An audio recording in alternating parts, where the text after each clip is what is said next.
start my workout for today. All I'm using today is one dumbbell, my jump rope, and an exercise mat. But if you don't have any exercise equipment, that's fine. You can still follow right along with this workout because I will be providing equipment-free substitutions. There are timestamps in the description box down below the video, so if you would prefer to just skip straight ahead to the workout, you can go ahead and use the chapter markers to do that. But if you would like to see the exercises briefly demonstrated and explained before we begin, let's go ahead and get into that right now. So first of all, let me talk about the equipment that I'm using. I'm using an exercise mat for one exercise. We're doing abs and we're going to be lying on the mat. So you'll be more comfortable with something soft beneath you. An exercise mat or a yoga mat is ideal, but if you don't have a mat, a towel should suffice. And if you're working out on a carpeted floor or on grass, you may not need anything at all. I'm also going to be using one 10-pound dumbbell. 10 pounds is a good weight for me. You may need to use something lighter than that. You may need to use something heavier. That just depends on your strength. It depends on your level of fitness. It also just depends on what you have available to you. And of course, it depends on how hard you are looking to push yourself today. So please consider all of those factors when choosing your weight and make the decision that is best for you. If you don't have a dumbbell, a kettlebell will also work. But if you don't have any fitness equipment, just grab like a shampoo bottle or a water bottle, something like that. You can fill it with water if you want. That's probably easiest. But you may be able to make it a bit heavier by filling it with something like uncooked rice or dried beans or lentils, kitty litter, powdered laundry detergent. If you're taking your workout to the beach or the park, maybe you could fill it with sand. But as long as you can find something that you're able to maintain a secure grip on so that you're not going to drop it and injure yourself or break something and make a mess, and as long as it's not too heavy for you, any number of household items can work. So get creative and use what you've got. And again, if you're taking your workout to the beach or the park or the hiking trail, maybe you can even just find a rock. Pretty much anything will work for weight. But if you have nothing at all that's going to work for weight, or you just don't want to add weight to your workout, that's fine. I will be providing body weight options as well. So you don't need to add weight if you don't want to. Other than that, the only thing I'm using is my jump rope. So I have the lovely Victoria with me today. Victoria is my beautiful silver jump rope with these cute pink metallic handles. So if you would like to know where I get my jump ropes, there's always a link and a coupon code in the description box down below the video. So click on the link and use coupon code RUDEBECCA to save an additional 10% on your jump rope. It does not have to be this jump rope. You can use that coupon code to save 10% on any of their jump ropes.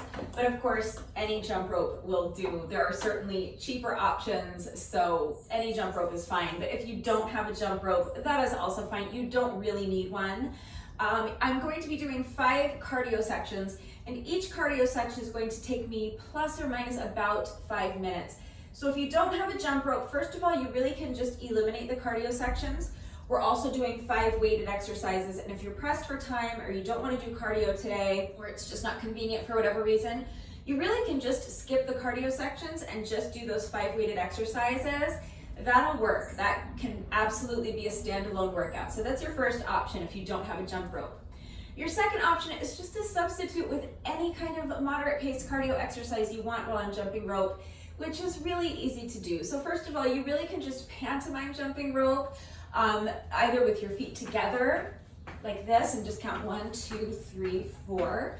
Or you could do what I do. I kind of jog in place while I'm jumping rope. You can count 1, 2, 3, 4 like that. If you're going to do that though, you don't necessarily need to be pretending to jump over a rope. You can just jog in place. You can do high knees, jumping jacks, toe taps, mountain climbers, pendulum. Any type of cardio exercise you want to do will work.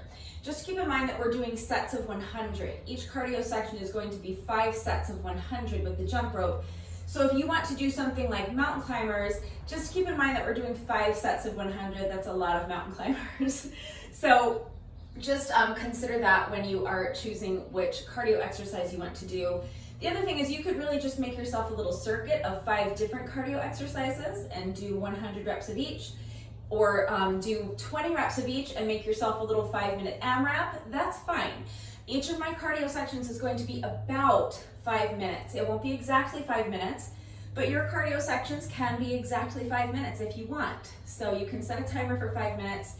pick a circuit of cardio exercises and do maybe 20, 25 reps of each, and just see how many times you can complete the circuit in 5 minutes. All right, so really any kind of cardio exercise will work. So the other thing you could do is if you have like an exercise bike or a treadmill or an elliptical or a Stairmaster or something like that, you could hop on one of those for plus or minus 5 minutes while I'm jumping rope.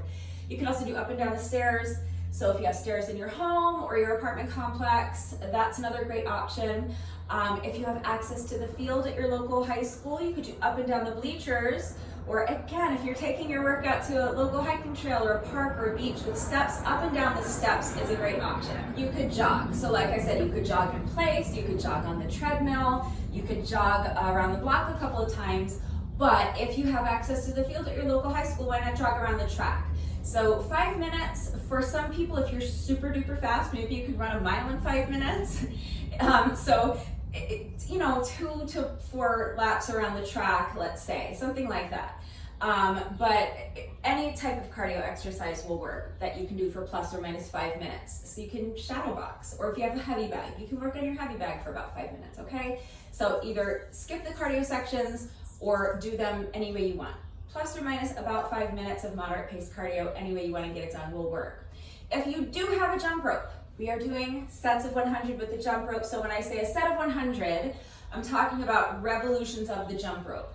So I always kind of jog in place while I jump rope, but if you're more comfortable jumping with your feet together, great, jump with your feet together. If you're really good at jump rope, which I'm not, I'm not even really good at standing apparently, but if you're really good at jump rope, feel free to do something more challenging. You can do high knees or jump rope jacks, you can do a boxer shuffle, it doesn't matter. The only important thing is that we're counting revolutions of the jump rope.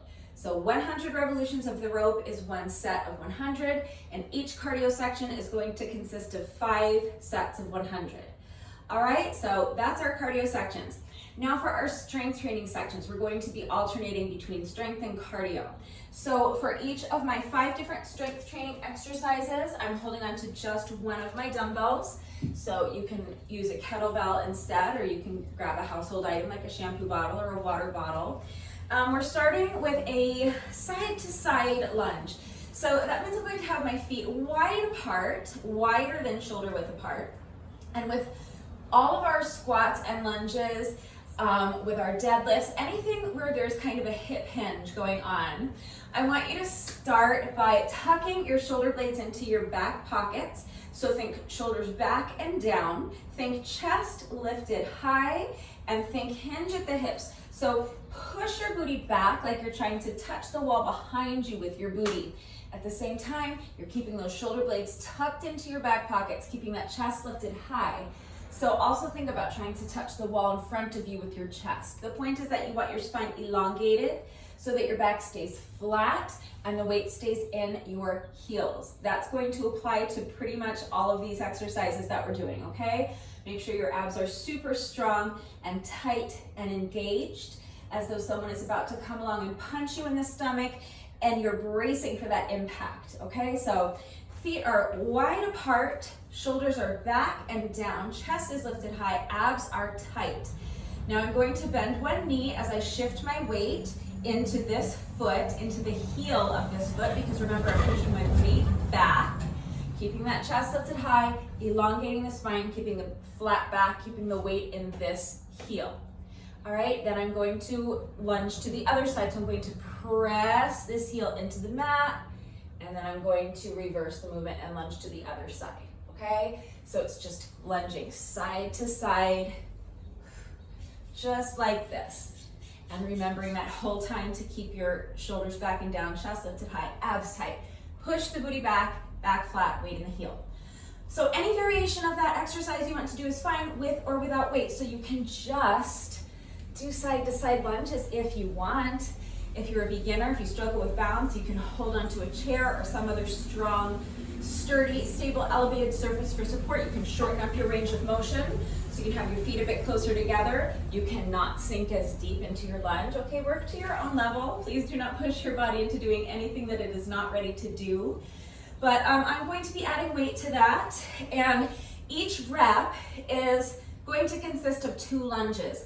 So a side to side is 1 rep, okay? So I'm going to start holding my weight in one hand, and I'm just going to have the other arm extended out to the side like this at about shoulder height. And as I lunge to the side, I'm going to bring the weight with me towards this toe. And then as I lunge to the other side, I'm doing a lateral arm raise. So I'm lifting the weight towards this leg. All right, so lunge to one side, touch the weight down towards the toe. And as you lunge to the other side, you're lifting the weight laterally. So make sure as you lift that weight that the movement is under control. You want to avoid the temptation of using momentum to swing the weight back and forth. The movement should be under control. So tap the weight down, lift and lower the weight with control. Number two, I want you to make sure that you are angling your arm forward a little bit, just slightly. So I'm not lifting the dumbbell straight to my side, straight towards that wall. I'm angling my arm slightly forward.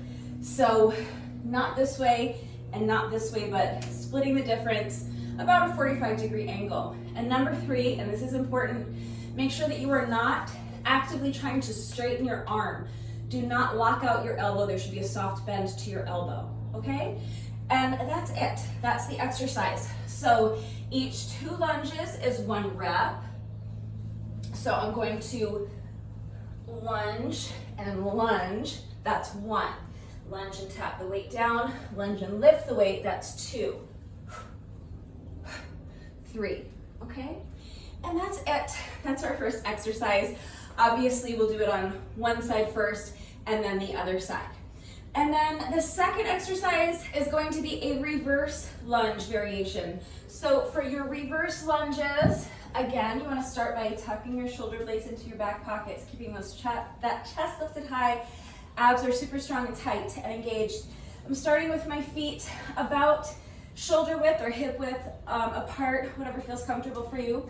And then I'm going to step 1 foot back, bend both knees, and come down into my lunge like this. Then I'll straighten the leg and step forward. Okay, we're alternating sides with each rep for this one. So then once I've returned to my starting position, I'm going to pick up the opposite foot, step behind me, bend both knees, come down into my lunge, and then step the foot forward. Okay, so again, if you're a beginner, you can just work on your reverse lunges. And if you need to hold on to something for support, you can hold on to the wall or a chair or the arm of your couch or some other strong, stable, sturdy, elevated surface. So when I say strong, sturdy, and stable, if you need to hold on to something for support, even if you're just kind of resting your fingers on the top of your chair just to steady yourself, you might think it's fine to use like a little flimsy plastic folding chair like this, but please don't, because in the event that you do lose your balance, you're going to need something that is actually capable of supporting your entire body weight. So when I say strong, I mean an elevated surface that can support your entire body weight. So a chair or a bar stool can work, absolutely. It just needs to be strong enough to really hold all of your weight. When I say sturdy, I mean not flimsy plastic folding chairs that can fold up when you put weight on them. Not one of those collapsible stools, something that is well made and in decent condition so that it's not going to break when you put weight on it, and so that it can't fold up or collapse when you put weight on it. And when I say stable, I mean that you want to make sure that your chair or stool or whatever you're using cannot slide from underneath you. So if you're using a chair or a stool, maybe place it on top of your mat so that it stays put. A plyo box is ideal, but something like a weight bench or a park bench is another great option. The arm of your couch is great. But anything that is strong enough to support your entire body weight, sturdy enough so that it will not collapse or break or fold up when you put weight on it, and stable enough so that it cannot slide from underneath you will work. So if you're a beginner and you need to hold on to something for support, that's fine. If you need to shorten up your range of motion, fine. You don't have to step back super far. You can step here. You don't have to lunge all the way down so that your knee touches the ground. You can be here, okay? Again, work to your own level. If you are going to tap that back knee to the ground, great, feel free. Just please, again, make sure the movement's under control. I don't want you to bang your knee into the ground. It does hurt, I've done it many, many times. But what you're going for here, if your range of motion does allow you to tap that knee to the ground, great, go for it. But don't worry about that too much. What I want you to focus more on is your front knee. Try to make sure that you have about a 90-degree angle in this front knee. So what I mean by that is that you want the knee of your front leg to be more over the heel of your front foot as opposed to being out over your toes. All right, so just do your best, but any reverse lunge variation with or without weight will work. So there's your body weight alternative if you're not adding weight. I am going to be holding on to my dumbbell like this. So I have one hand on either side of the dumbbell, and each time I lunge back, I'm going to add a halo. So that just means that I'm going to start with the weight in front of me like this, and then I'm going to bring the weight to one side, then up and over so that I'm holding the weight up. The weight is passing behind my head, and then up and over this way, okay? So I'm just making a halo like this around my head. Super simple. And I'm going to be alternating legs with each rep for the lunge. So I'm also going to be alternating the direction of my halo with each rep. So as I lunge to the back, it doesn't matter if you initiate the movement so that the weight is first moving away from this front leg, like this, or if you initiate the movement so that the weight is first moving in the same direction as this front leg. It just matters that you are consistent so that you end up even on both sides. So I'm going to be initiating the movement so that the weight is going towards the same direction as this front leg. It doesn't matter how you do it, just make sure that with each rep, you're switching directions, okay? So it's going to look like this. I'm going to step back, then both knees come down into my lunge, and then I'm going to take the weight up and over, step forward. Now, other leg. So stepping back at the opposite foot, bend the knees, come down into the lunge, and now I'm going to do a halo, but I'm initiating the movement in the opposite direction. Step forward, okay? So lunge, halo, other leg, other direction. All right, and that's it. That's the second exercise. Third exercise is abs. So we're going to be down on the mat for this one.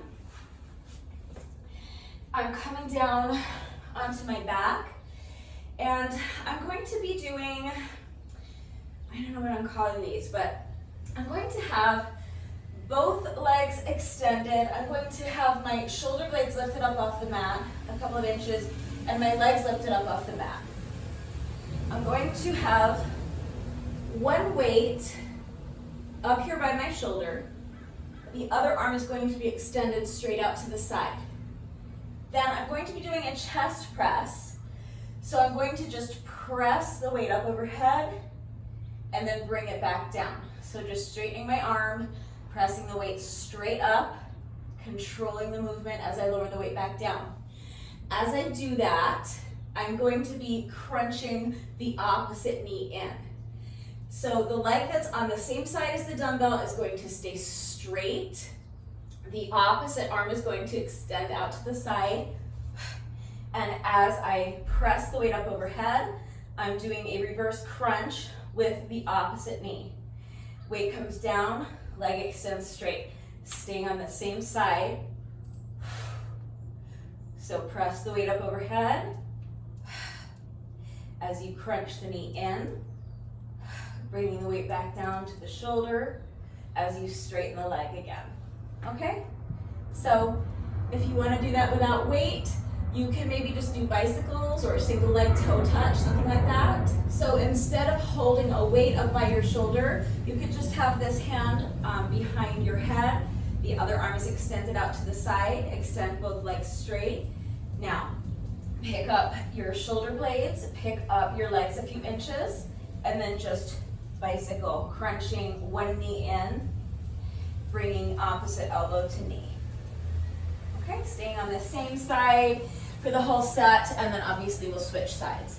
But really any ab exercise you want to do will work. So really you can do any ab exercise, any sit-up variation, any crunch variation. There are obviously a million different ab exercises that you can choose from, so just choose one that works for you. But that's our third exercise. Two more. So the next exercise is a push-up variation. You can do any push-up variation you want, with or without weight.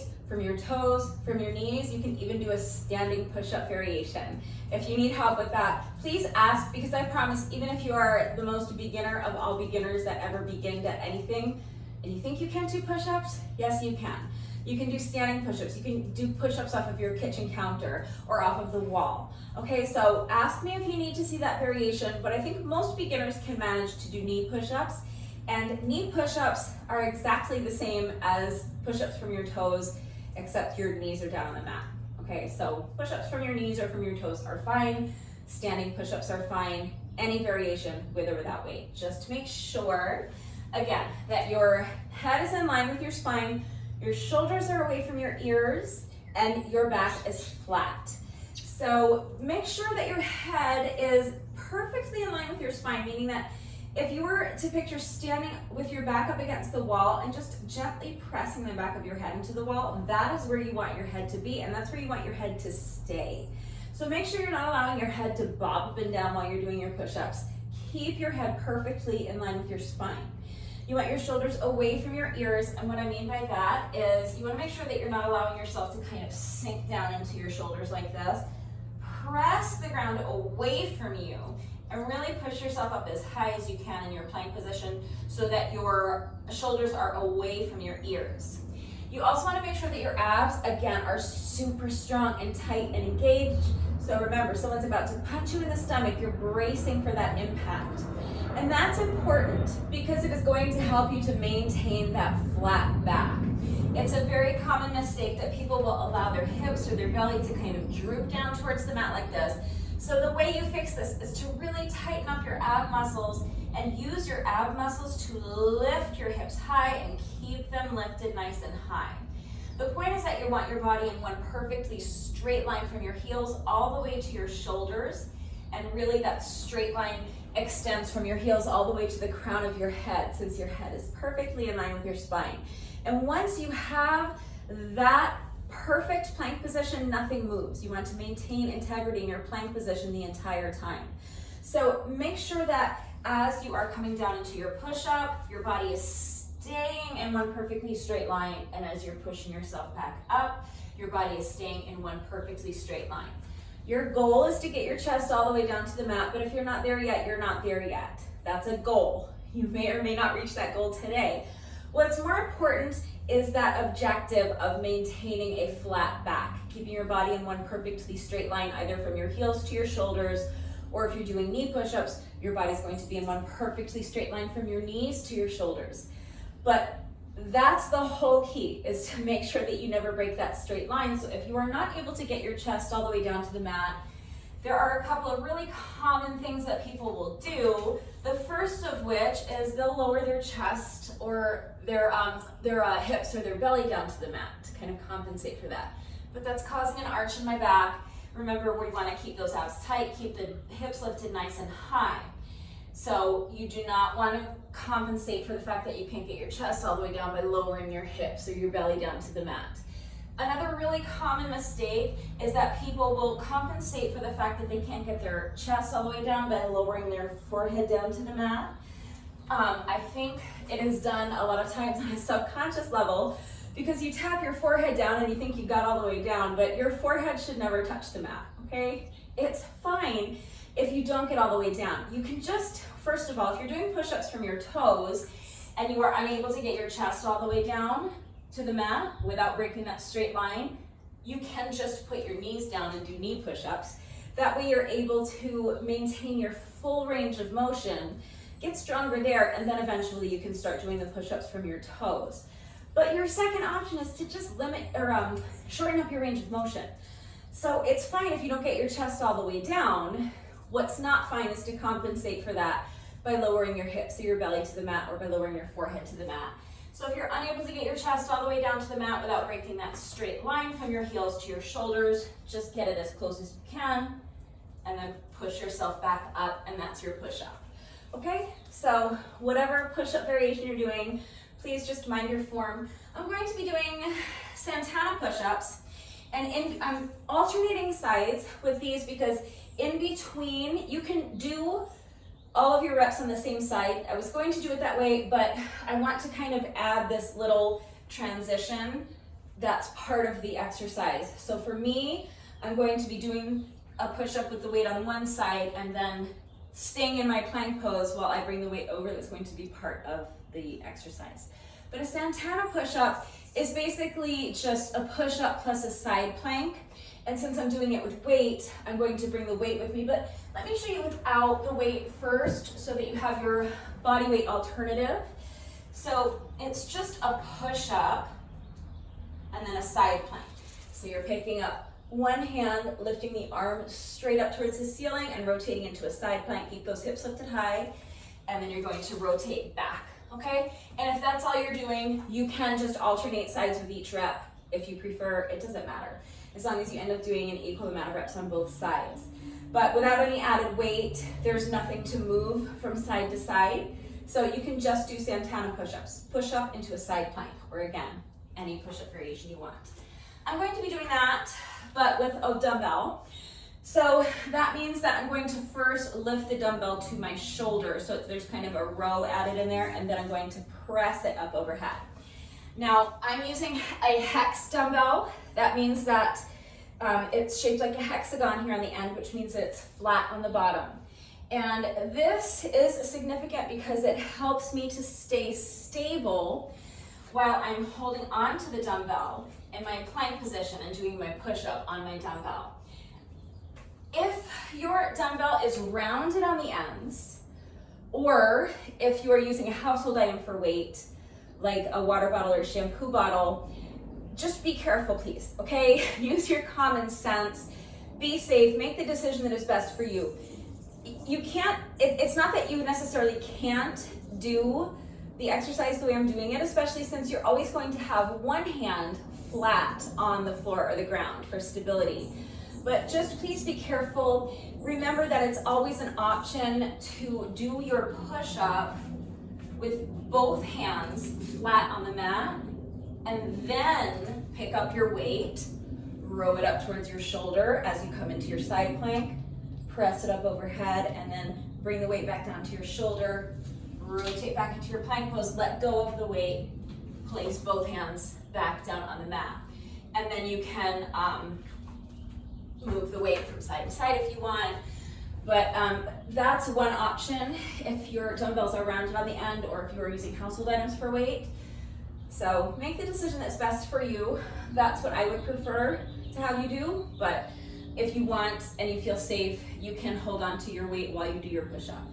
But that's it. I'm going to always have one hand holding onto my dumbbell, the other hand flat on the mat while I do my push-up.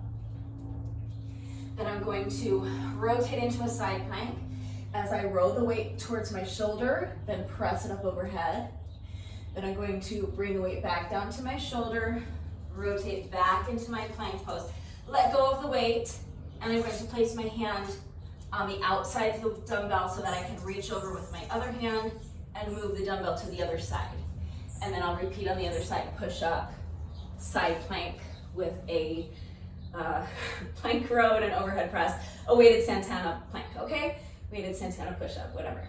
So that's part of it, is that after each push-up, I'm letting go of the dumbbell, placing my hand to the outside of the dumbbell, and then reaching across with the opposite hand to pull the dumbbell back and forth.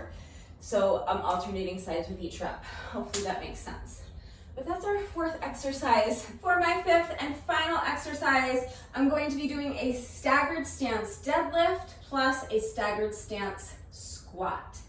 So staggered stance means this. I'm just going to step one foot slightly behind the other, and my weight is about 80% in this front foot, maybe 20% in the ball of my back foot. So my back heel is lifted off the ground. All right, and then again, our deadlift is a hip hinge. So tuck the shoulder blades into the back pocket, shoulders are back and down, chest is lifted high, abs are super strong and tight and engaged. Hinging at the hips. So that means pushing the booty back, trying to touch the wall behind me with my booty, at the same time trying to touch the wall in front of me with my chest. I'm going to let my weight come down in front of me like this, and then I'm hinging at the hips to stand, and then I'm going to do a staggered stance squat. So again, shoulders are back and down, chest is lifted high, abs are tight. Pushing the booty back as I come down into my squat, and then pressing this front heel into the ground to stand. Okay, so without any added weight, you can just do basically a good morning. So you can have your hands clasped behind your head. You can have your fingertips touching the backs of your ears. You can cross your arms in front of you. It really doesn't matter, whatever's comfortable for you. So you can do the same thing. It's just a hip hinge into a squat. Okay, this is your body weight alternative if you don't have anything that's going to work for weight, or you just don't want to add weight. I'm going to be holding on to my one dumbbell, and for the deadlift portion, I'm not doing anything with the dumbbell, I'm just letting the weight fall in front of me. But as I come down into my squat, I'm going to do an upright row. So I'm going to bend my elbow, lift the dumbbell up towards my shoulder on the same side, and then control the movement on the way down. I'm doing that as I come down into my squat. So it's going to look like this. I'm holding the dumbbell in front of me so that my palm is facing the top of my leg. You're looking at the back of my hand. That's the grip I'm going to have on my dumbbell for this entire exercise. And you can have your free arm extended out to the side. You can have it on your hip. I'll probably just have mine either on my hip or behind my back, whatever feels comfortable for you. So stepping one foot back so that it's a couple of inches behind the toes of this back foot, or maybe just an inch or two behind the heel of my front foot. I have this back heel lifted off the ground. Weight is about 8 and 20. I'm just going to have this hand, my free hand behind my back, and now I'm hinging at the hips for my deadlift, making sure that back stays flat, making sure the weight is in the heel of your front foot, and then pressing that front heel into the ground, hinging at the hips to stand. And then as I come down into my squat, I'm lifting the weight up towards my shoulder on the same side, and then lowering the weight with control to return to my starting position. So from the front, it will look like this. Hinge at the hips for your deadlift, and then a squat with an upright row. And that's it. But that's it. That's all 5 weighted exercises. Now here's the format. Again, pretty simple. 50 reps of everything. So if it's an exercise that we are staying on one side for, like that first exercise where we're doing our side-to-side lunges, we're going to do the first 25 reps on one side, then we'll switch and do another set of 25 on the other side. If it's an exercise where we're alternating sides with each rep, like with our reverse lunges, then we'll just do 50 reps total, alternating sides with each rep. And that's it. That's all we're doing. Those 5 exercises, 50 reps of each exercise, and after each exercise, 5 sets of 100 with the jump rope. All right, so it's just alternating strength and cardio, super simple. Hopefully that is clear. If not, please remember that I always take the time to type out the instructions in the description box down below the video. And of course, I'm going to do the entire workout right along with you. So watch me do it, read the instructions. But then of course, as always, if anything is unclear with the format, if you have questions about any of the exercises that we are doing today, if you need any further help with equipment-free substitutions or beginner modifications beyond what I have already provided, please just ask questions if you have them, okay? It's really important that you understand how to do the exercises correctly before you begin the workout so that you reduce your risk of injury, and also just so that you make sure you're getting the maximum benefit out of each exercise. And hopefully you guys know that it is incredibly important to me that all of my workouts are always accessible to anyone and everyone who wants to do them with me. So I'm always here to help facilitate that. Please do not hesitate to reach out if you have questions or if you need help. I also want to remind you, especially if you're going to be working out along with the video, to make sure that you are going at your own pace and minding your form. So if you're in great shape, you are definitely going to be faster than I am, and that's wonderful. If you get too far ahead of me, you can always skip ahead in the video. Just make sure that you're not losing anything off of your form to get there. I don't want you to race to stay ahead of me just so that you can say you got a great time and you beat my score if it means that your form starts to get sloppy.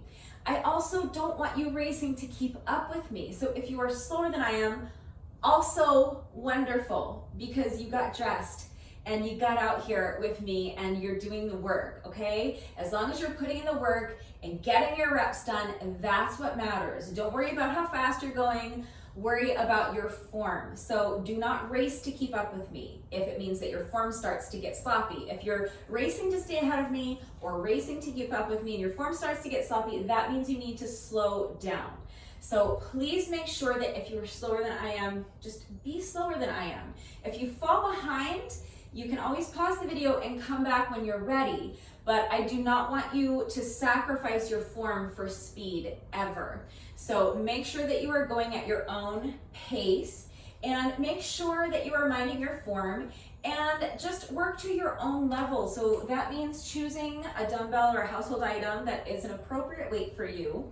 It means dropping the added weight if it becomes too taxing and switching to a body weight version of the exercise that I showed you. It means shortening up your range of motion if necessary. It means putting your knees down for the push-ups. So modify the exercises as needed. You can reduce the amount of reps if you need to. Just make sure you're not pushing your body into doing anything that it is not ready to do. It's very important. And of course, make sure you're resting as needed. So if you find that you are needing longer rest breaks than what I'm taking, or if you're needing rest breaks where I'm not taking them, that's fine. Again, you can pause the video and come back when you're ready.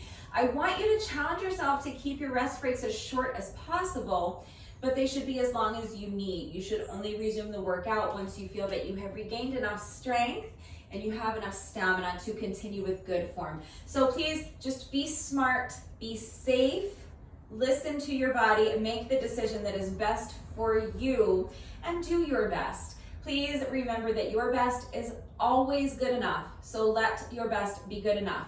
One final thing I want to mention, so I don't have to mention it during the workout, with regard to the jump rope. If you trip over your jump rope in the middle of a set, you do not have to go back and restart the whole set, okay? Just take a deep breath, do your best to leave it behind you, and get right back into it. Pick up your count where you left off, all right? And if it gets too frustrating, if you're tripping over your rope too much, drop the rope and do something else for cardio, okay? I suck at jump rope, and I have better jump rope days and worse jump rope days. And on the days where I'm just tripping over my jump rope left and right, it gets very frustrating. So if you find that happening, remember, you always have the option of doing something else for cardio. But if you do trip over your jump rope, it doesn't mean you have to go back and restart the whole set. Just pick up your count where you left off. I'm bringing that up now because usually I forget to bring it up and then I have to lose time off of my workout to explain it to you during the workout. So there you go, we got that out of the way. But that's it. So now hopefully I have covered everything. If you're ready to go ahead and begin the workout, gather whatever equipment you need. So for me, again, that is my jump rope, one dumbbell, and an exercise mat. So if you don't have a mat, maybe grab a towel. Again, if you're working out on a carpeted floor or on grass, you may not need anything at all. Grab a dumbbell or a kettlebell if you have one. If not, maybe a household item like a water bottle or shampoo bottle filled with some sort of weight, maybe even a rock. And if you have nothing that's going to work for weight, or you just don't want to add weight to the workout, you have your equipment-free substitutions. Grab your jump rope if you have one, and if you're jumping rope with me today, pause the video, go get dressed, and then meet me right back here. We'll start with a quick little 5-minute warm-up, and then we'll get right into the workout. So as soon as you're ready, let's get started with our 5-minute warm-up. So you're going to begin by just allowing your head to fall towards one shoulder. Place your hand on top of your head and just rest it there. You are not actively pulling your ear down towards your shoulder. Your arm is completely relaxed. You're just allowing gravity to do all the work of gently stretching the other side of your neck by just using the weight of your arm. Switching sides, so now let your head fall towards the opposite shoulder. Place your hand on top of your head and just rest it there. Make sure your arm is completely relaxed. Make sure that your shoulders are relaxed. They should be down, away from your ears. Next, we're going to do some head rolls. So you're going to begin by just allowing your chin to fall first towards your chest and then towards the opposite shoulder and back. And each time you roll your head from one shoulder to the other, just start feeling your head getting heavier and heavier as you allow your range of motion to increase until finally your entire torso is just kind of spilling down in front of you. Now we're going to roll the shoulders. You can roll them towards the back or towards the front. It doesn't matter. Just make sure that you're exploring your full range of motion. So think about making big circles with your shoulders. Next, we're going to do some arm circles, but we'll start small with our arm circles. So you're going to begin by extending your arms straight out to the sides, and then just make small circles towards the back or towards the front. It doesn't matter, but gradually as the interval progresses, you're going to start making your circles bigger and bigger until finally you're exploring your full range of motion. Make those circles as big as you possibly can. Now feet a bit wider than shoulder width apart, bending the knees. Sweep the arms down in front of you, and as you straighten your legs, you're reaching up as high as you can. Each time you bend your knees, allowing your range of motion to increase, sinking deeper and deeper into that squat. Now keep your feet planted right where they are. They should be wider than shoulder width apart. And just like we're doing for the workout, we're just gonna lunge side to side, and now add the arms. So with each lunge, I'm reaching my arm across my body. Should feel like you're trying to throw your arm across the room, waking up those shoulders. Next, we're gonna march in place. So step the feet in and march, starting with your knees low. But gradually, as the interval progresses, you're going to start driving your knees up higher and higher towards your chest until finally you're driving your knees up as high as you can. Really get them up there. Feel a nice little stretch in your glutes. Now we're gonna jog in place. Knees are low to start. But again, as the interval progresses, you're going to start driving your knees up, higher and higher towards your chest, until you're driving your knees up as high as you can. Next is booty kicks. So one more jogging interval. This time with each step, I'm bringing my foot behind me. You're trying to kick yourself in the booty with your heel. For this next one, if you struggle with balance, you can hold onto the wall or a chair for support. If not, hands on the hips is fine. Transfer your weight into one foot. Pick up the other foot and just swing the leg front and back. Nice and loose. Just waking up those hip flexors. Now we're gonna do the other side. So you'll put this foot down, transfer your weight, pick up the opposite foot, and swing the leg front and back. You can start low, and then as the interval progresses, you can start expanding your range of motion, swinging that leg higher and higher. Now extend one leg out in front of you, then draw the leg around and behind, making a little semicircle. Each time you make that semicircle, you're lifting the leg higher and higher. And for the last two, we're going to do a hip circle. So drive the knee up towards your chest. Use your hand to guide it around. Other leg. Extend the leg out in front. Make a semicircle. Bringing the leg around and behind you. Lifting the leg higher and higher each time. Now 2 hip circles. Drive the knee up towards the chest. Use your hand to guide it around. Finishing with a hamstring stretch. So you're hinging at the hips. Feet are wide apart. You can use a post like this, or a tree, or the wall, or the arm of your couch to assist you getting into this stretch. It's going to help you keep your back flat. You want to keep your back as flat as possible in this stretch because that's going to help you isolate your hamstrings more effectively. So if you use the wall or a chair or the arm of your couch or something like that to assist you, it can make that stretch a little bit more accessible, a little more comfortable to get into, and a little bit easier to maintain that flat back. But that's it. That's our little 5+ minute warm up. So let's get right into the workout. We are starting with our side to side lunges. I'm starting my timer in 3, 2, 1, and go. So if you're adding weight, pick up your weight. You're gonna start with your feet wide apart. You can extend the other arm out to the side, and now we're going to lunge side to side. That's 1 rep. So as you lunge towards one side, You're tapping the weight down towards the toe on that side, that's 3. And then as you lunge to the other side, you're adding that lateral arm raise, lifting the weight out to the side, that's 4. 5. We're doing 25 reps on this side, so do your best. So lunge and touch, lunge and lift.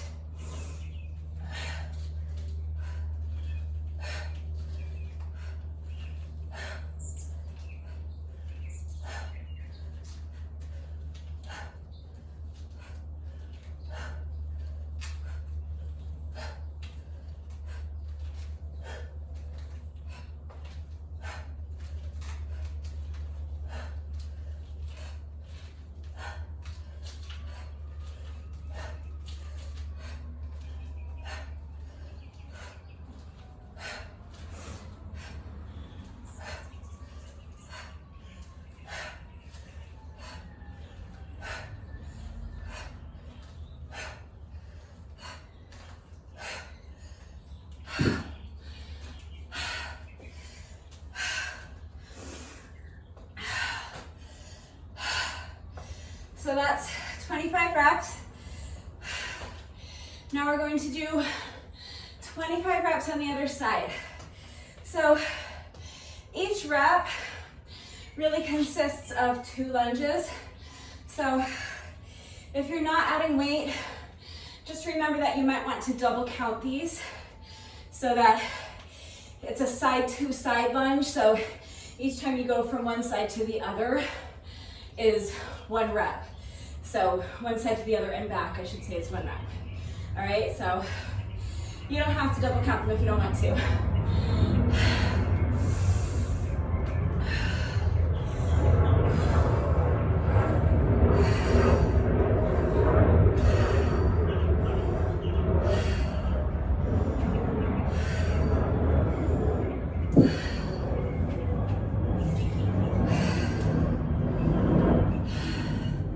It's always my inclination, before I even realize I've done it, to start on my stronger side. So now I have to do this on my weaker side, and I'm already quite fatigued. So I'm taking this long rest break. If you don't need a long rest break, if you are stronger than I am and you feel like you're capable of continuing with good form, don't wait for me. If you need a longer rest break, pause the video, come back when you're ready. Feet wide apart. Now I'm going to pick up the dumbbell in my opposite hand, extend the other arm out to the side, and we're lunging side to side. So I'm lunging first towards the opposite foot, tap the weight down, and then lunge towards the other side, lateral arm raise. So, it's 2, 3, keep going, we're going to 25.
That's 25.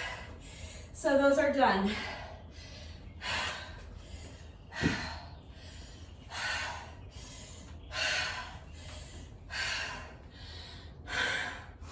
So this is essentially a no repeats workout. I don't look at the jump rope as a repeat, but you might. But with regard to the strength training portion of the workout, it's a no repeats workout, so we're done with that exercise for the day. Unless you're going to a super hip side to side lunge party later on. That is up to you. I'm done with that exercise for the day. So now, after each little strength training section, after we complete 50 reps of each strength training exercise, we're doing plus or minus about 5-ish minutes or so of moderate paced cardio. So for me, that's 5 sets of 100 with my jump rope. You can be doing any type of cardio exercise you want, up and down the stairs. You can jog in place, or you can hop on the treadmill, exercise bike, elliptical, something like that. Whatever's going to work for you. If you are jumping rope with me, any style of jump rope you want to do is fine. We're counting 100 revolutions of the rope. That's 1 set of 100, and we're going to do that 5 times. So it'll take about 5 minutes-ish if I don't trip over my jump rope too much. Remember, if you trip over your jump rope, you do not have to start the whole set over.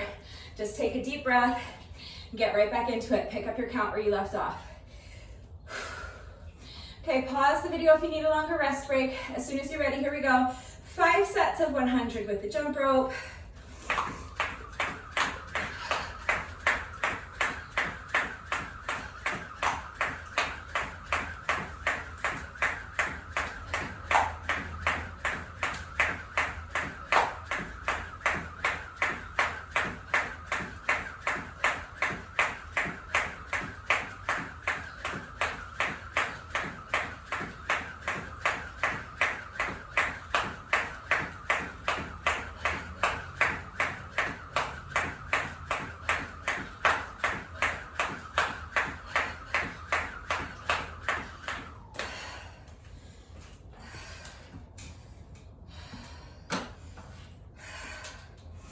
So that was my first set of 100.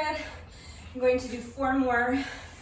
I like to just make a slash after I complete each set so that I don't lose track of how many I've done. So set number 2, when you're ready, here we go. Just counting 100 revolutions of the rope. 1, 2, 3, 4, 5, 6, 7, 8, 9. We'll start over. 1, 2, 3, 4, 5, 6, 7, 8, 9, 10, 20, 30, 40, 50, 60, 70, 80, 90, 1, 2, 3, 4, 5, 6, 7, 8, 9, 100. And I just finished telling you that if you trip, you do not have to start the set over. But for me, if I trip over my rope before I have even completed 20 revolutions, that's usually my cutoff point. And I'll just start the set over if I'm right towards the beginning of the set, because it feels better to string together a clean set of 100 if I can. That's up to you. All right, I'm gonna zip it so I can conserve some energy. We have to do 3 more sets of 100. So as soon as you're ready, here we go, set number 3.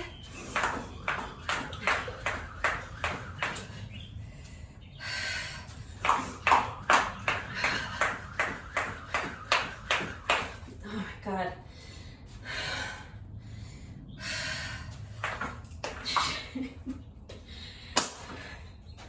Resetting. Sometimes my jump rope catches on my ponytail and it messes me up. All right, here we go. Clean set of 100 coming up. You just watch.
that was rep like 80.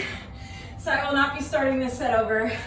Just gonna pick up my count where I left off, do another 20 reps, and that's my set of 100. So that's 90 and 100.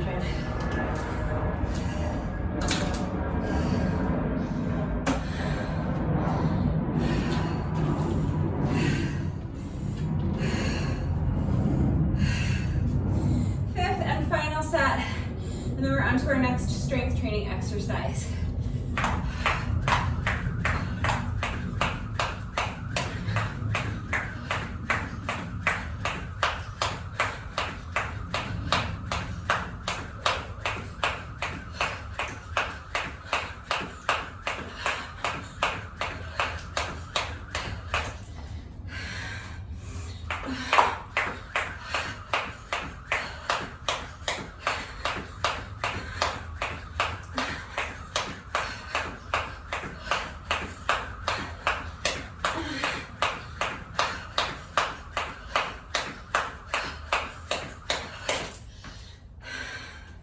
So frustrating.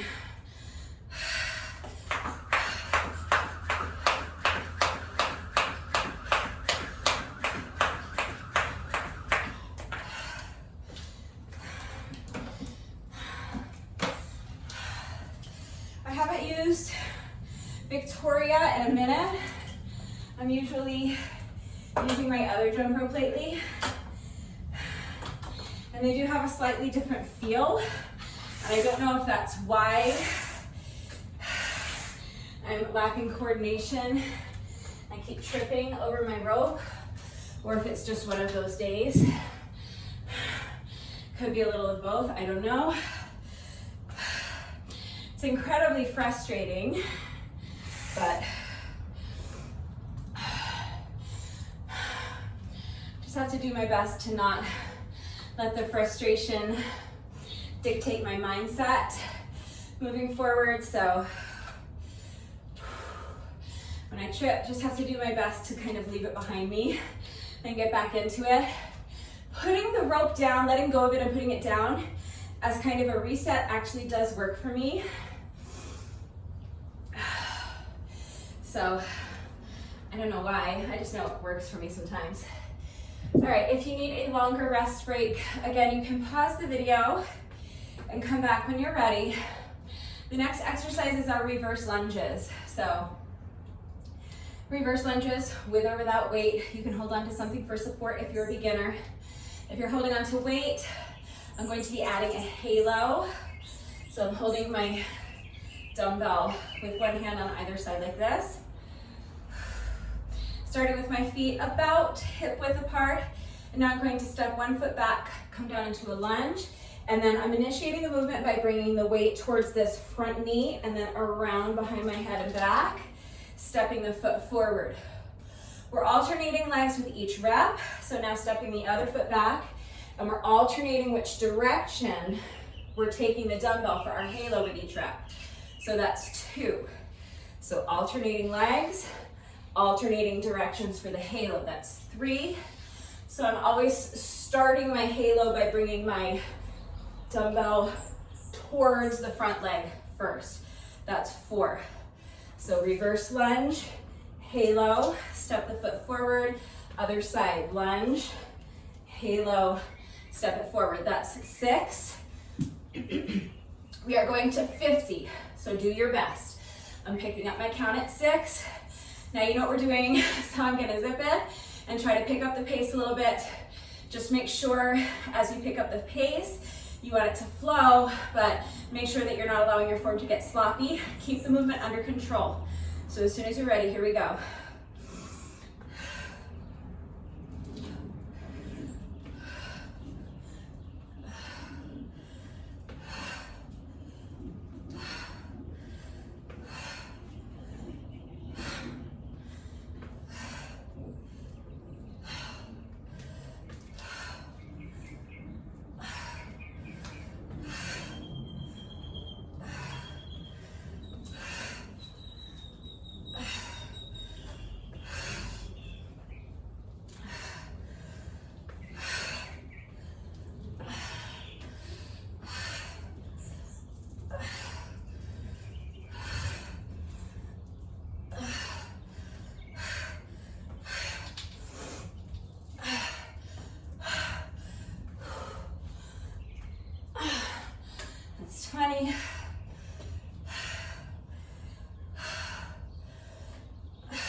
have to do another 20.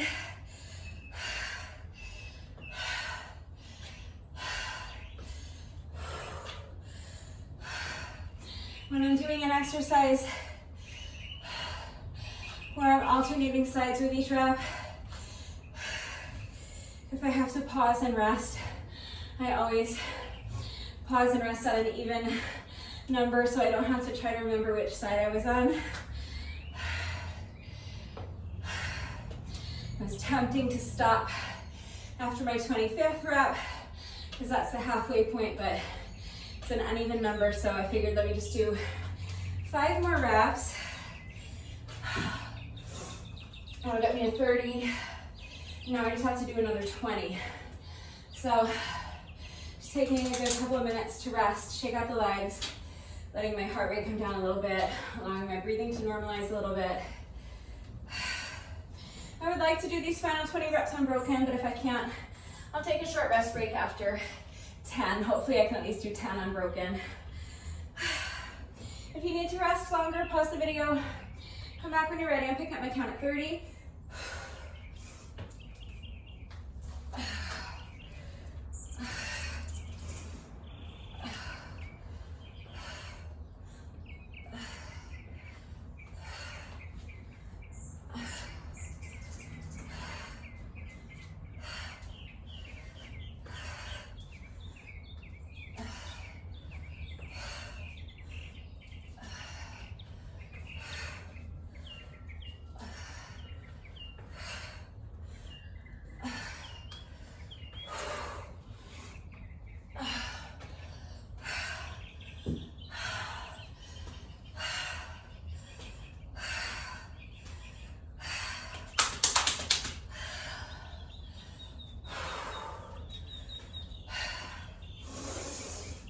Short rest break here since I'm only recovering from a set of 10 and I only have 10 more to go.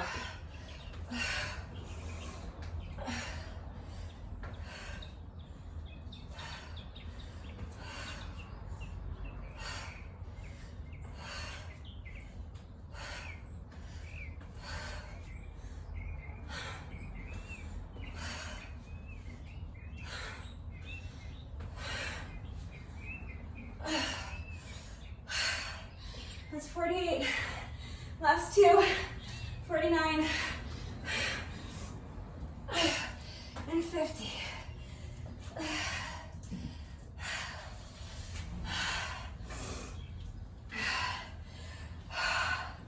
And that's it. That exercise is all done. So, first 2 exercises were lunge variations, but now lunges are done. Legs are jelly. So my first jump rope section was a little bit of a train wreck. We'll see how it goes now that my legs are in even worse shape.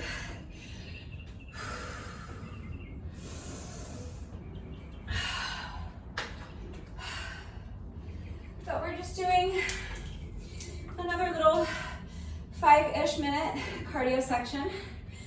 So again, however you want to get that done is fine. I'm just going to be doing another 5 sets of 100 with my jump rope. Oh, it's gonna be hard to get my feet up and over the rope. Okay, just do your best. As soon as you're ready, here we go. Another 5 sets of 100. I can't even do 1.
I owe another 10 revolutions from that last set, but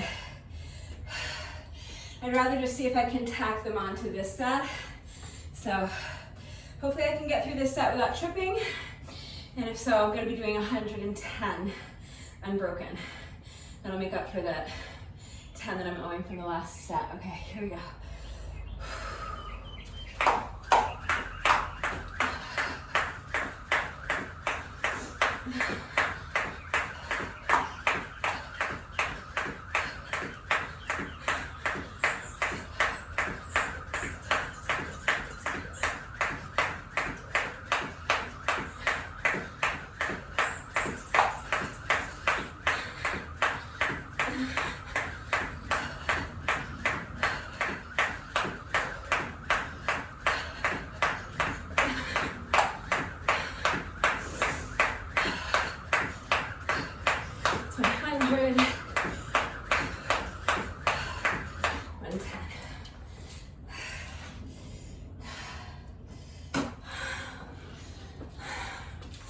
So usually if I trip over my rope, but I have less than 10 reps to go, I like to just tack those missing reps onto the next set. Just makes more sense to me. All right, one more set.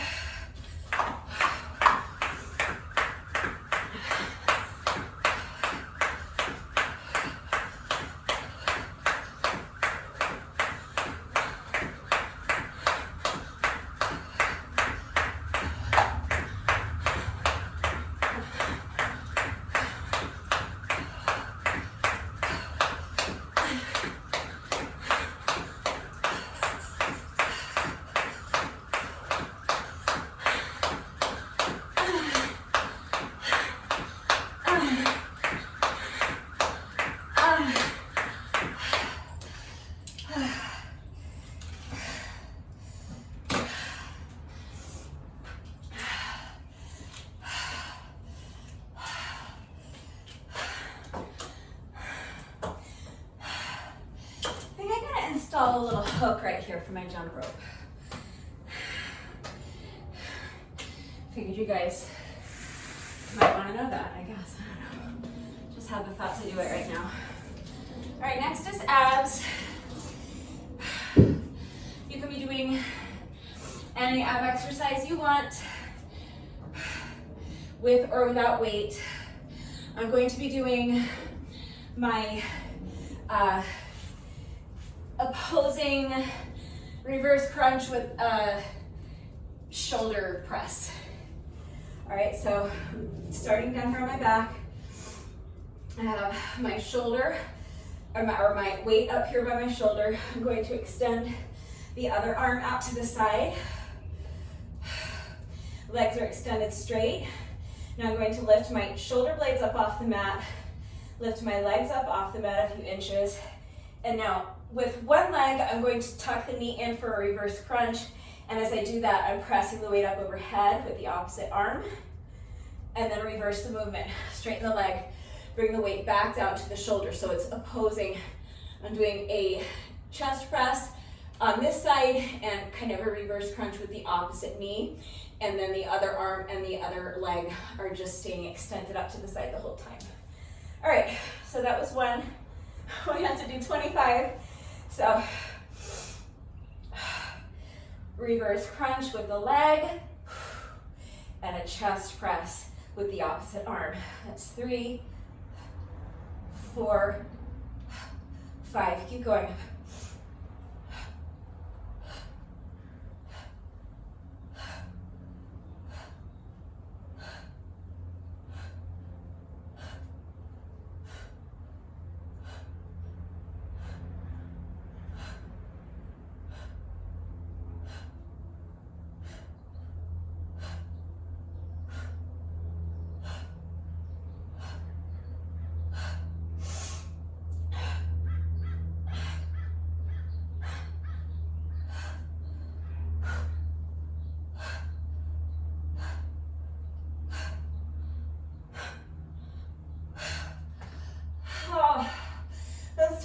Just 5 more. Let's push.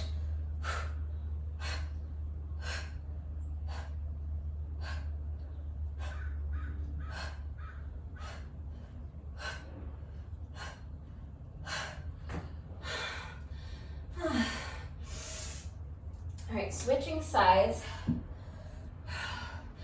If you guys follow my workouts regularly, you know I have the world's weakest abs. I always cry when we do abs. And I'm crying right now. Just that hollow hold part of it. Oh, sweet Lord Jesus, my upper abs are on fire. And then you're getting your deep core with that reverse crunch. It's a great exercise, but it's super tough. And of course, I started on my stronger side. So now that I'm more fatigued, I have to try to find enough strength to do this on my weaker side. All right, if you need a longer rest break, pause the video, come back when you're ready. You know how to go ahead and do the same exercise on the other side. So weight up by the opposite shoulder, lift the shoulder blades, lift the legs, and now reverse crunch, chest press. Opposite arm, opposite leg. 25 reps, so that's 3, 4, 5. All right, I'm gonna zip it so I can conserve some energy. I'm counting those as my first 5 reps. I'm gonna see if I can do the last 20 more or less unbroken. Probably not, but I'll try. All right, pick up my count at 5.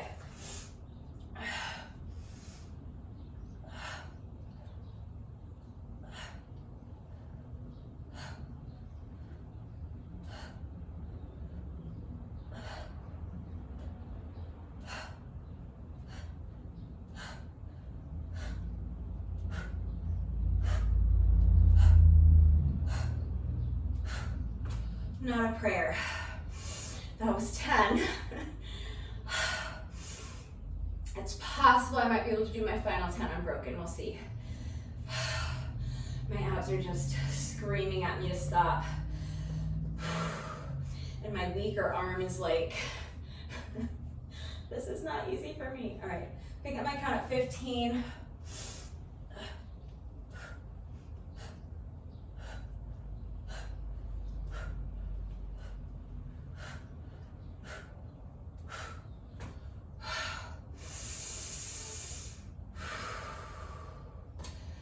Second rest.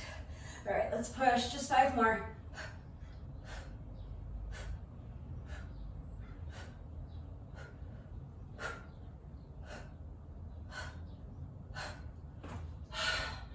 All right,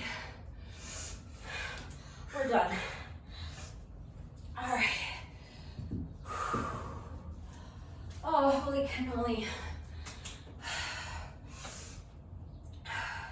I feel like one day my abs have to start getting stronger, right? But they just never do. I'm always in tears when we're doing abs. But that's it. We're at about the halfway point right now. We've completed 3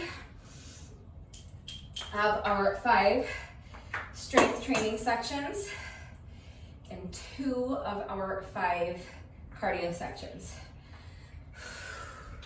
So now another plus or minus about 5-ish or so minutes of cardio, however you want to get it done.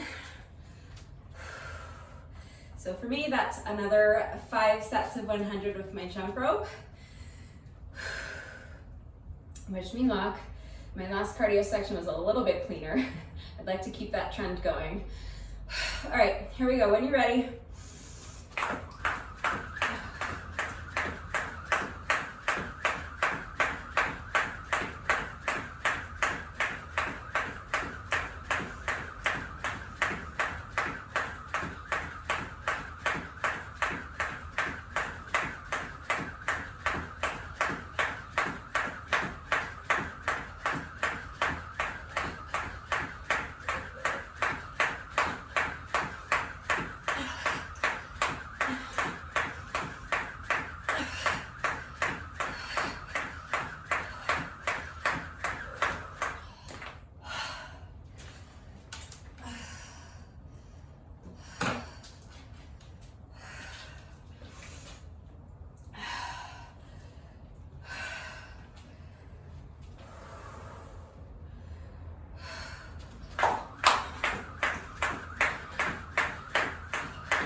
right, that's 5.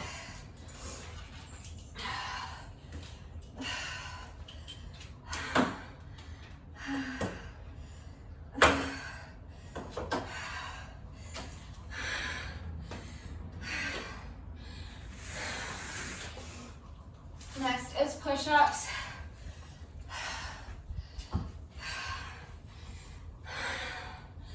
So again, any push-up variation you want to do with or without weight, from your toes, from your knees, from standing, 50 reps, okay?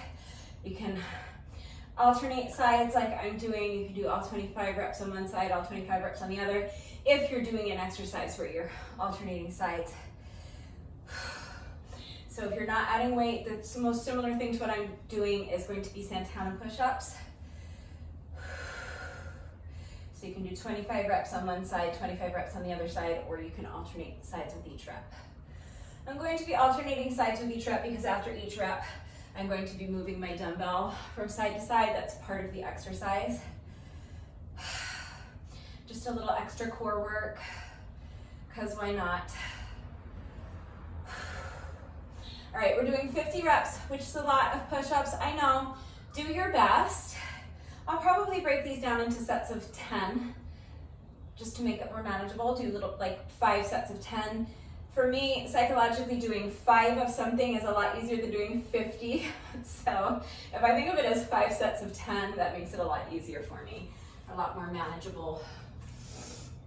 All right, so when you're ready, starting with one hand holding onto the weight, the other hand is flat on the floor or the ground, coming up into your plank position. Now you're going to do a push-up with one hand on the dumbbell. Now rotate into a side plank as you roll the weight up towards your shoulder, press the weight up overhead, and reverse the movement. Let go of the weight, place your hand on the outside of the weight, reach across with the opposite hand, hold the dumbbell to the other side, and now we're going to do the same thing on the other side. So, push up with one hand on the dumbbell, side plank, press the weight up overhead, return to your starting position, let go of the weight, place your hand on the outside, slide the weight over to the other side. So that's 2 reps. I'm gonna zip it because these are hard. I'm gonna see if I can do another 8 without stopping. That'll be my first set of 10, and then I just have to do that 4 more times. Easy peasy, George and Wheezy. All right, as soon as you're ready, here we go, 8 more reps.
That's 10 for me.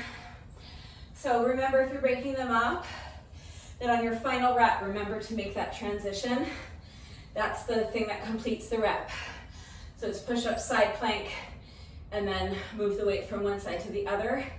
Make sure that you do that, because otherwise, when you start again, you're going to start on the same side you just finished on, and you'll end up uneven.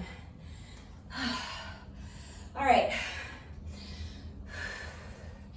Taking a good minute at least to breathe here and regain some strength in my upper body, because I would like to be able to continue to do sets of 10. It doesn't feel like I'm going to be able to do another 4 sets of 10, but maybe I can do 1 more, maybe 2 more, we'll see. After that, I'll just start seeing if I can do my first 6 reps unbroken and then finish up with my final 4. Does that make sense? But however I get there, I'm going to do all 50 reps. So break them up however you need to. All right. Stretch those shoulders just real quickly. Now let me see if I can do another 10 unbroken. Wish me luck. So I'm picking up my count at 10. Do your best.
Without a doubt, my last unbroken set of 10. I barely made it.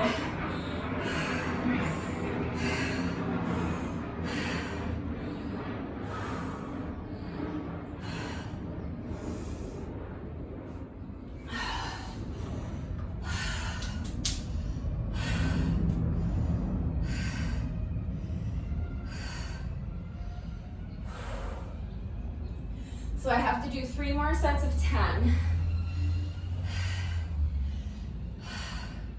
But I know that I cannot do them unbroken. So typically when I do an exercise where I'm alternating reps with each side, like I said earlier, I always try to stop on an even number. So I'm probably going to break these up into like 6 and then a little rest break and then another 4.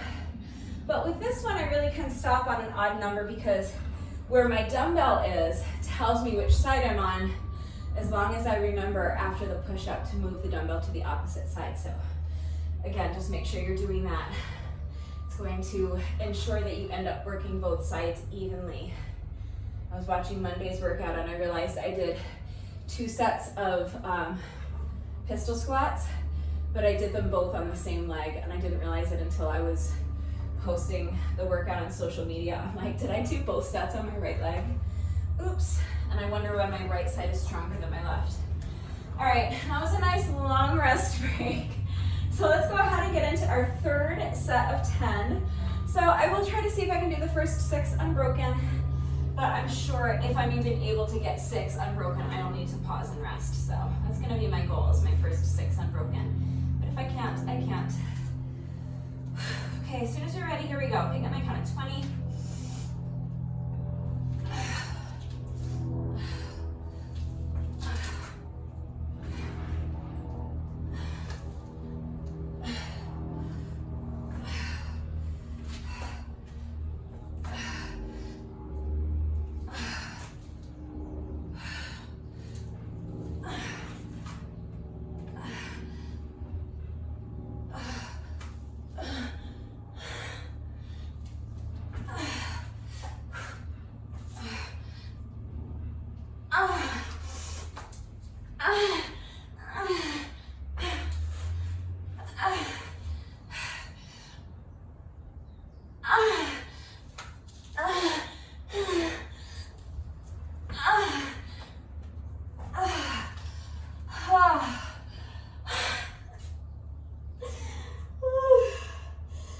That's 6.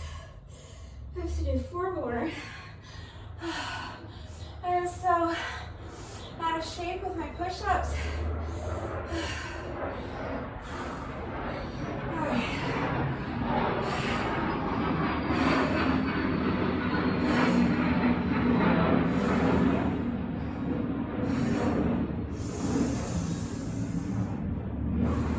Just 4 more. I'm gonna push. Picking up my count at 26.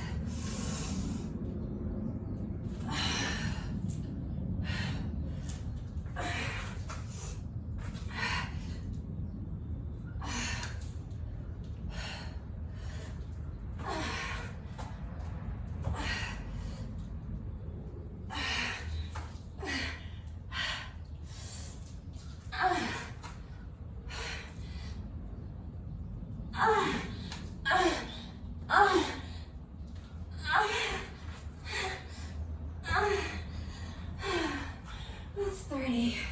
Just 2 more sets of 10 to go. We're getting there.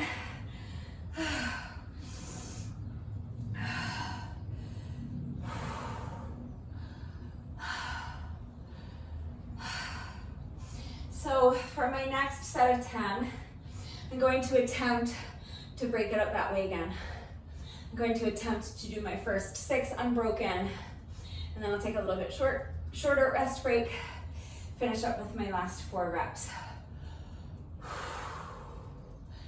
That'll get me to 40, so we're getting there.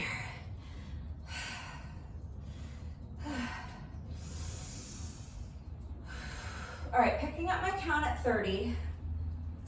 So my goal is to do my next 6 reps unbroken if I can.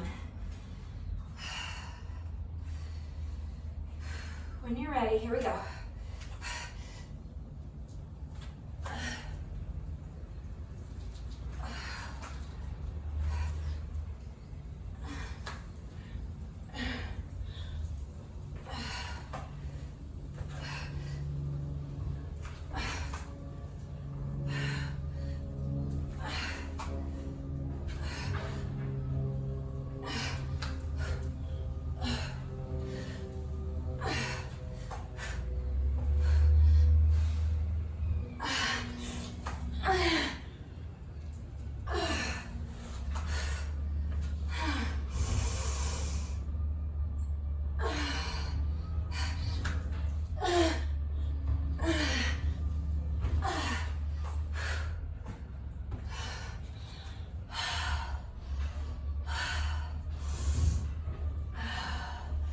That's 36. My arms feel like they're going to fall off. Just 4 more reps to complete this set of 10.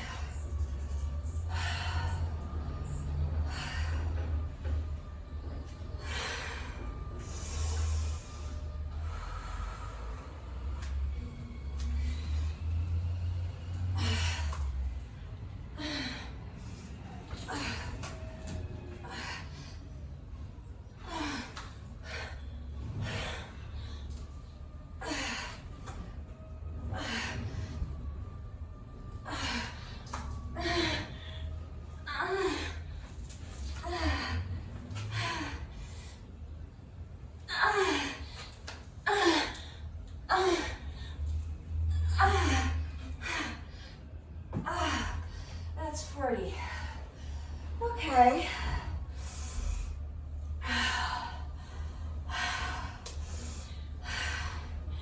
So I just have 1 more set of 10 to go. I will again make it my goal on this 5th and final set to complete my first 6 reps unbroken if I can, and then take a short rest break and finish up with the final 4 reps. But if I feel like I'm going to fail before I get to 6, then I might just do 4, 4, and 2. But we've made it. This is the home stretch. This is the toughest exercise. It's definitely taking me the longest. but we have just one more set of 10 to go, so we got this. All right, one more deep breath. Picking up my count at 40. As soon as you're ready, here we go.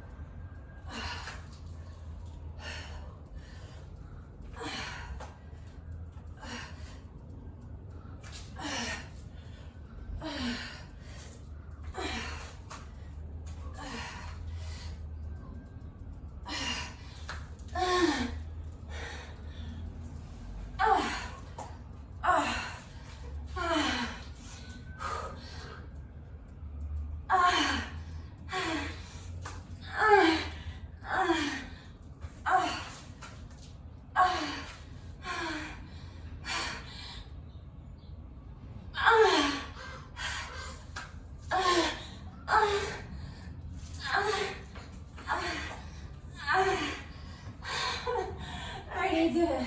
That was 6. All right, that's 46. I just have to do 4 more, and then we're done. We're on to our next cardio section. All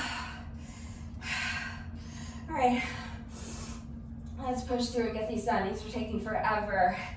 This is my final 4 reps.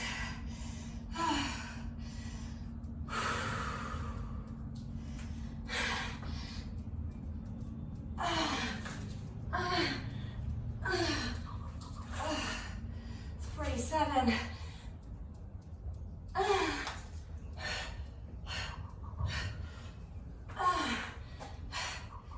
48.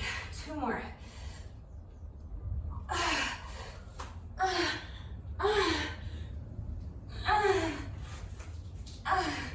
49, last one.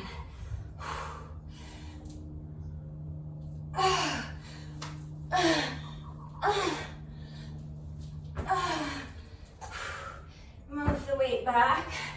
That's part of the exercise, and that's 50. All right, push-ups are done, man.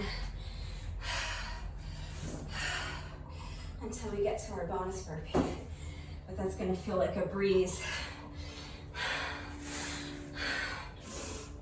after that last 50 reps. All right, so now another cardio section.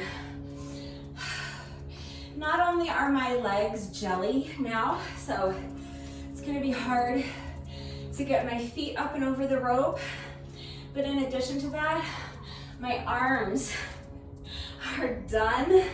I actually feel like I don't have enough strength in my arms to like pick up my jump rope, let alone swing it over my head and under my feet 500 times. But gonna do my best. It's all we can do. So that last section was super tough. We just have one more section to go after this. So let's push through and get this penultimate cardio section done, and then if you need a little rest break, we can pause, but if you can, let's get right into this cardio section with no rest. Just get it done. It's just about 5 minutes, all right? Here we go. When you're ready, 5 sets of 100 with the jump rope.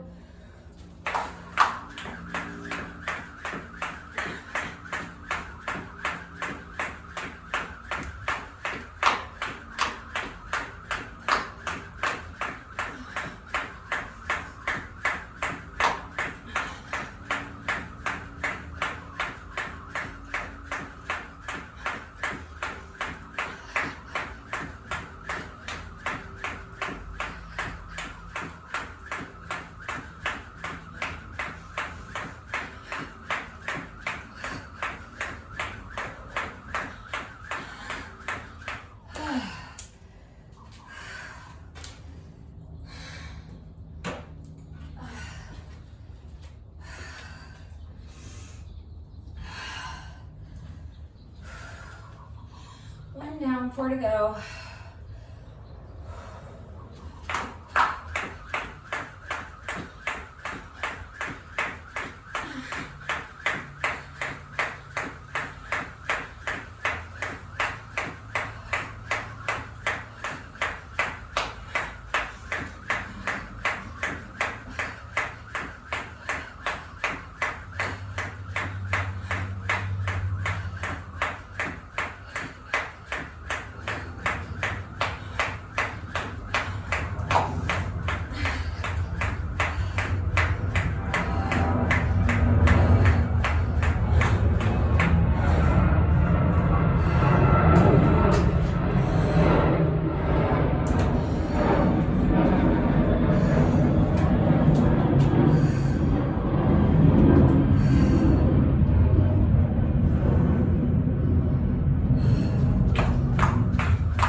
One more set.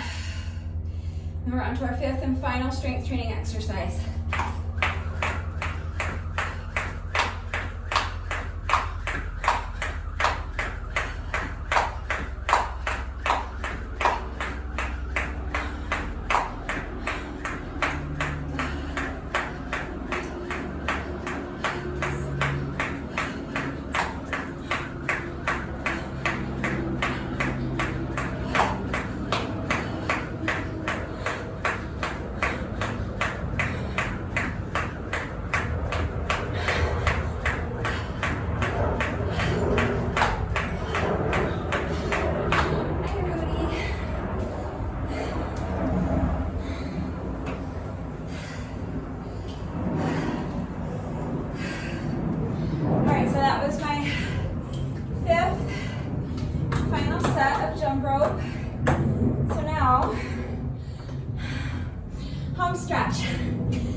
Weighted exercise. I wanted to finish this entire workout in under an hour. We're already a little over an hour. Those push-ups took me a lot longer than I wanted them to. It's all right. They're done now. So our 5th and final exercise is our deadlift, staggered stance deadlift, plus our staggered stance squat with an upright row. So without weight, you're doing a staggered stance good morning, staggered stance prisoner squat, okay? That just means you have your hands either clasped behind your head or your fingertips touching your ears, or again, you can have your hands on your hips, arms crossed in front of you, it doesn't matter. The only important thing is that your feet are staggered and you're doing some sort of hip hinge with a squat, a staggered stance squat, okay? So I'm going to be holding on to one dumbbell for my deadlift, and then I'm going to be doing an upright row, so I'm going to be bending my elbow and rowing the weight up towards my shoulder as I sink down into my squat. And again, I'm staying on one leg for the first 25 reps, and then we'll switch and do the other leg. So I am holding my weight with my palm facing the top of my leg. The back of my hand is facing the wall over there. With the opposite foot, so I'm holding my dumbbell on this side, I'm going to step the opposite foot back so that my toes of my back foot are just a couple of inches behind the heel of my front foot, and my feet are about hip width apart. I'm just gonna have my back hand behind my back. Again, you can have it on your hip, you can have it up to the side, behind your head, whatever feels comfortable for you. I'll probably just have it behind my back. And now remember, with all of our hip hinges, squats, lunges, shoulders are back and down, chest is lifted high, abs are tight. Pushing that booty back like you're trying to touch the wall behind you with your chest, or with your booty, trying to touch the wall behind you with your booty, keeping that chest lifted high, so think about trying to touch the wall in front of you with your chest. So, staggered stance, hinge at the hips for your deadlift. Now press your heel into the ground, hinge at the hips to stand. And then as we sink down into our squat, we're doing an upright row. So staggered stance squat, bringing the weight up by your shoulder, and then lowering the weight back down as you stand. Staying on the same side for all 25 reps. So staggered stance deadlift, staggered stance squat with an upright row. Okay, so just keep those feet planted right where they are. That's 2. Deadlift, staggered stance squat with an upright row. That's 3, 4. We're going to 25. Do your best.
That's 25.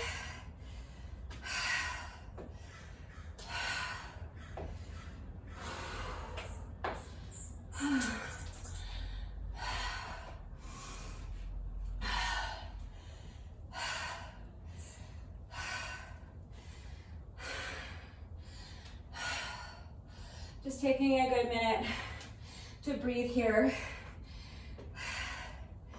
I was able to pretty much do all 25 reps on that side unbroken. I don't think I'm going to be able to do that on my weaker side, especially after I'm fatigued. We're halfway through these 50 reps, so I might just see if I can do my first 15 unbroken and then take a quick rest break and try to do the final 10 unbroken. I don't know. However I need to break it up is what I'll do, but I'll get the reps done. That's the important part.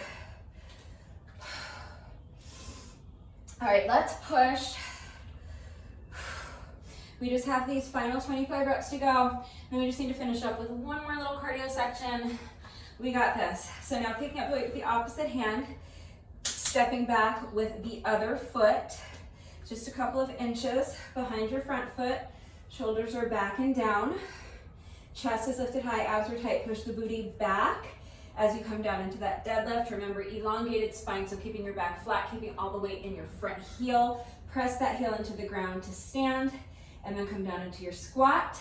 As you squat, you're rowing the weight up towards your shoulder, and then bringing the weight back down with control. That's one. So deadlift, squat with an upright row. That's 2,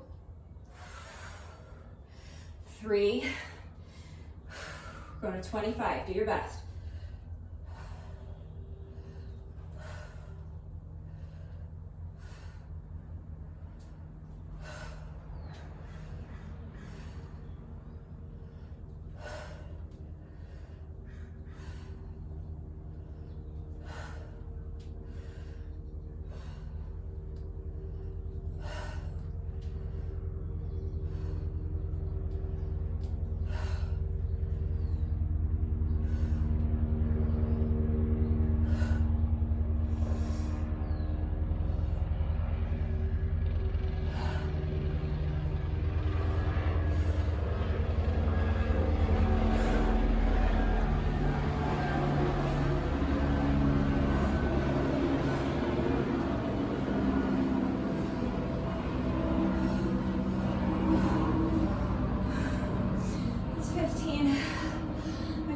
Keep going.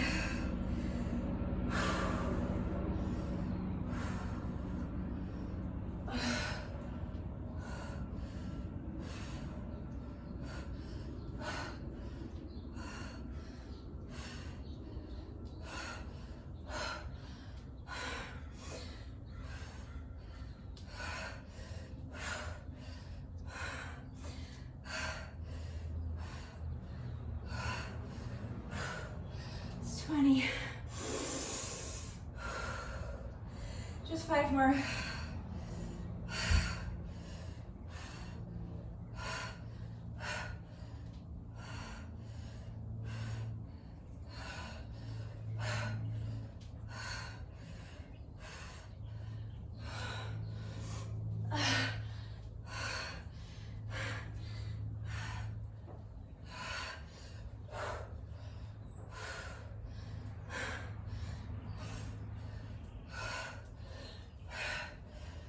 It's 25.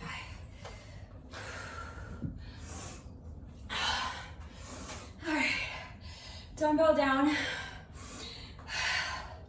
We're all done with our weighted exercises.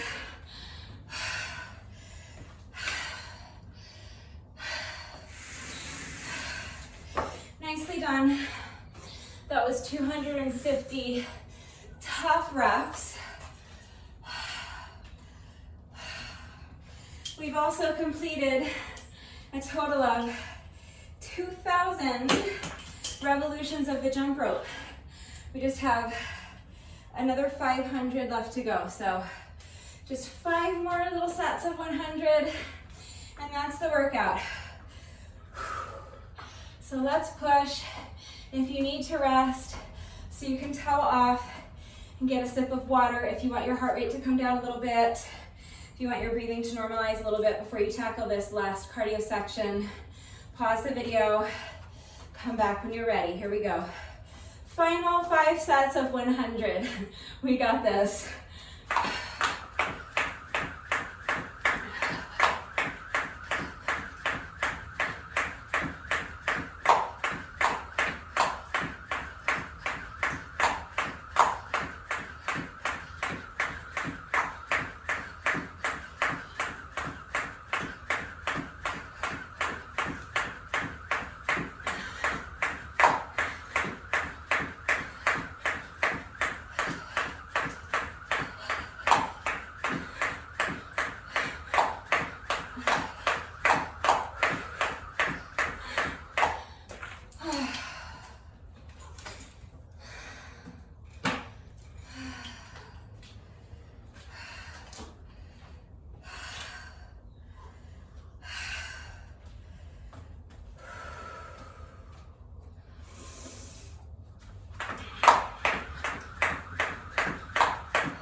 We're almost an hour and 15 minutes in. It's getting super tough. We just have 3 more sets to go. Let's push.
ended up taking me 1 hour, 17 minutes, and 30 seconds. So a solid 15 plus minutes off of my goal, but it's fine because I got it done. The push-ups were a lot more challenging for me than I wanted them to be. They took a lot longer than I had anticipated, but I got them done. That's what's important. And now the next time I do this exact same workout, I'll have a very clear and realistic goal in mind of what I want my time to be. So I would still want to finish in under an hour, but I might set a time goal of 1 hour 10, let's say. So you don't have to time the workouts. I just find it helpful. First of all, I find it really motivating because, like I said, the next time I do the same workout, I'm able to look at my score from this time and set a very realistic goal. And then it helps me to push myself to really, really meet that goal because I know I can. And then as you continue to do the same workout, to revisit the same workout, and you see your times getting faster and faster, it's just really gratifying to kind of see the proof that you're getting faster and you're getting stronger. So it's not for everyone, but I find it helpful. I find it motivating. So if you did time your workout, let me know in the comments how long it took you. But my official score for today is 1:17:30. We are not quite finished yet. No workout of mine is ever complete until we have done our bonus burpee. So we have just 1 rep left to go. But first, whenever I do a workout that incorporates jump rope, in addition to my bonus burpee, I also like to do a bonus set of 100 with my jump rope. The bonus burpee is mandatory. Everyone must do a bonus burpee, but the bonus set of jump rope is completely optional. So if you do not want to do the bonus set of jump rope, that's fine. Take another minute to breathe, let your heart rate come down a little bit, cheer me on, and then we'll do our bonus burpee together. If you would like to join me, again, any style of jump rope you want to do is fine. We are just counting 100 revolutions of the jump rope, the same way we have been doing for the last 1 hour and 17 minutes and 30 seconds. So if you would like to join me for this bonus set of jump rope, here we go, counting 100 revolutions of the jump rope. So 1, 2, 3, 4, 5, 6, 7, 8, 9, 10, 20, 30, 40, 50, 60, 70, 80, 90, 1, 2, 3, 4, 5, 6, 7, 8, 9, and then it's 100.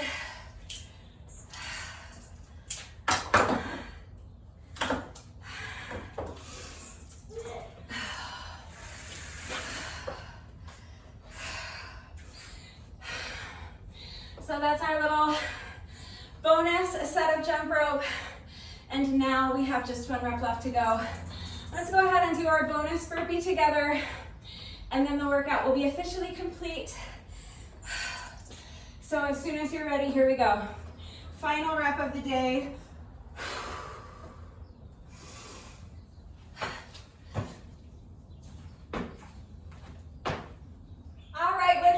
Workout is now officially complete, so let's just do a quick cool down together. You just want to keep moving while you allow your heart rate to come down a little bit and while you allow your breathing to normalize. So you can pace around back and forth, you can shake out the legs. Let's do a quick shoulder stretch. So bringing one arm across your body, use your other arm to pull it in close to your chest. Make sure your straight arm is completely relaxed.